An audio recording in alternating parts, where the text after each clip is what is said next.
د عمران خان سایفر کیس حواله سره یو خبر راغلی دی. بل انوار الحق کاکړ صاحب نگران وزیر اعظم په اقوام متحده کې یو تقریر کړی دی چې هغه ډیر زیات د تنقید ښکار جوړ شوی دی.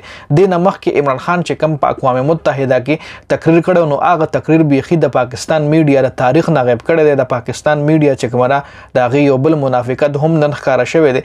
بل د عمران خان حواله سره چې کوم د عمران خان خلاف چې کوم میشن روان هغه هم ډیر کامیابی سره روان دی. بل نواز شریف ویلي دی که چریدا ځل مال اقتدار ملو شو نو زه به د پاکستان عام عوام له غریب عوام ته یو ډیر غټ ریلیف ورکوم. په هغې باندې هم ډیټیل سره خبره کوو چې کوم قسم ریلیف په نواز شریف د پاکستان عام عوام له ورکوي. ټول نه پهله خو راځو جي کوم نگران وزیر اعظم چې په اقوام متحده کې تقریر کړی دی په هغې باندې خبره کوو چې اقوام متحده کې د مخکې عمران خان چې کوم تقریر کړی هغه په هر میډیا باندې چلیدلی. صرف د پاکستان نه څومره هم په دنیا کې ملکونه دي هر میډیا والا هغوی په خپل چینل باندې چلولو چې هغه ډیر زیات زبردست تقریر کړی په اقوام متحده کې چې د پاکستان پی ډی ایم پارټیانو بیا وی چې ملک په تقریرونو نه چلی اکشن پکار دی. مطلب د عمران خان په هغه تقریر باندې هم دغه پی ډی ایم والا تنقید کړی و. بل د عمران خان خلاف چې کوم میشن روانو هغه کامیاب شو. د عمران خان خلاف دا میشن و چې عمران خان د عوامو د ذهن نه د عوامو د زړه نه وباسي. نو اوس ورو عمران خان د خلکو د ذهن او زړه نه څنګه وځي په هغې باندې لږه ډیټیل سره خبره کوو. روزانه دا کیس سره د موږ مکثر تاسو سره ویډیو شریکو چې د عمران خان حوالې سره ښه خبر را روان دی. عمران خان به رها شي، عمران خان به بهر روزي، عمران خان به نن تاریخ لځي، بهر به خلک ویني خو هغه ونشي چې عمران خان په جیل کې بند 5 اگست نه پس دغه شکل دغه تصویر دغه ویډیو هیڅ قسم چانه دی لیدلی. او دې خبرو سره اوس مونږ عوام چې کم دی رو عادت کیږو. د مونږ به اخر سوچ دا جوړ شي چې بس روزانه د عمران خان تاریخ وي، روزانه د عمران خان پیشي وي او په کیسونه لګي او بس رهایی نه ورکوي. به دا د مونږ د ژوند یو روټین جوړ شي. نو د عمران خان چې کم د خلکو ذهن کې د یا زړه کې د دا برورو د خلکو د ذهن او زړه نه وزيجي. بل د عمران خان حواله سره خبر دا راغله چې سایفر کیس کې د عمران خان ضمانت درخواست سماعت د پاره جمع شو جي، سماعت د پاره ایکسپټ شو، قبول شو جي. اوس په دې باندې سماعت کله کې او بیا بعد کې پته لګي خو عمران خان اٹک جیل نه منتقلی درخواست چې کوم هغه هم د سماعت د پاره منظور شوی دی.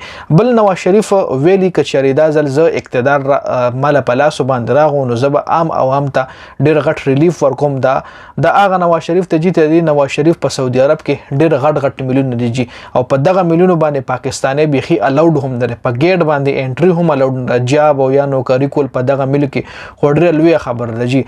په دغه ملک کې پاکستاني چې کم څنګه گیټ ته ورشي په گیټ ته غلوي بس مخکې ستاره تلو اجازه نشته جی.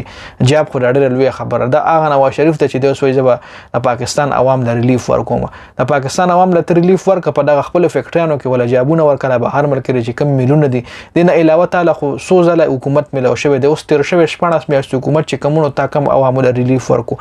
هغه هم د تاسو د پټي حکومت وکنه خو صرف ته پکې وی نه ستادور استاد رور پکې شاملو نو عوامو ته کم ریلیف ورکو چې استوي چې مال په سلورم ځل اقتدار ملو شنو زبر پاکستان عوامو ته ریلیف ورکوم او زب فلانه کوم او ډنګړې کوم. بل بد خبر دا هم راغله ده چې بجلی به 3 روپۍ نور هم ګرانیږي چې هر کله بیا اعلان وشي تاسو له پته ولګي یونټ کې به 3 روپۍ اضافه نور هم کیږي.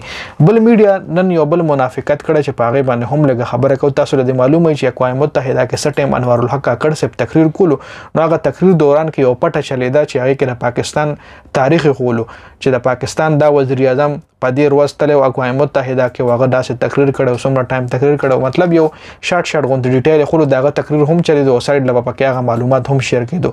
نو د عمران خان معلومات بخیغه یقین اړو وخت کړي د عمران خان هغه تقریر د عمران خان هغه چې په کم تاریخ تل او کله تقریر کړو او څه تقریر کړو هغه بخی د تاریخ نه پاکستان میډیا ولا ختم کړی دی. دا ډیره افسوس خبره ده جی. بس دا اپډیټ سو ډیره زیاته مننه جی. والسلام.